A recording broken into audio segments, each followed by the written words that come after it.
I call it the Silver Scream FXLab.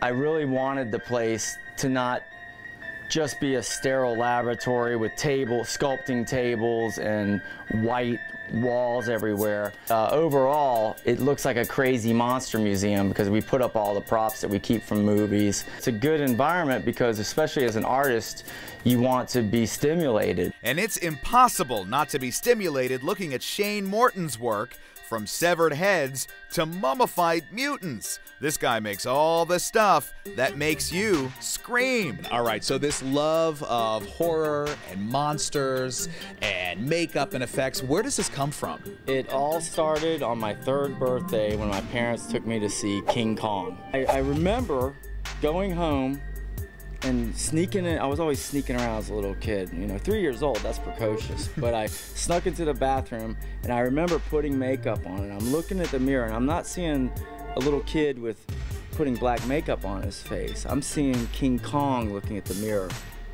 I sneak out into the living room. My parents are on the sofa. Rah!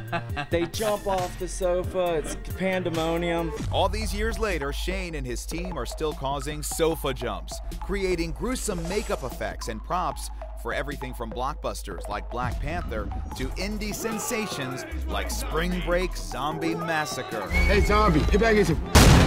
The Silver Scream team has worked on 30 productions in the last 16 months and just wrapped filming on the 4th season of the Emmy-nominated Adult Swim hit Your Pretty Face is Going to Hell.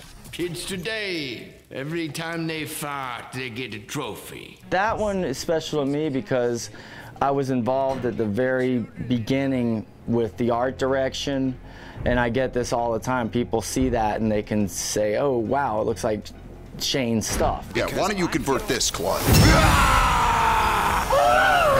I have a lot of creative freedom on that show to make stuff look as fun as I like to make it. This is such a great time for film and TV in Georgia. How big has that been for you, being here and now all these projects come here? Yeah, it's huge for me. In 16 months, we've worked on 30 productions. I had to turn down Godzilla to work on Your Pretty Face is Going to Hell, which that's my baby, so I mean, that shows you how much I love that show, because I've been wanting to work on a Godzilla movie since I was 4 years old. Don't feel bad for Shane. Yeah, he missed out on Godzilla this time, but he ended up with an even bigger creep. Well, Shane, thank you so much for the tour. This was amazing. Thanks for coming out. My pleasure. I hope you don't mind. I have another interview, so I gotta run. Oh yeah. Okay. The governor's mansion's gonna love this. I know. All right. See you. Thanks. All right.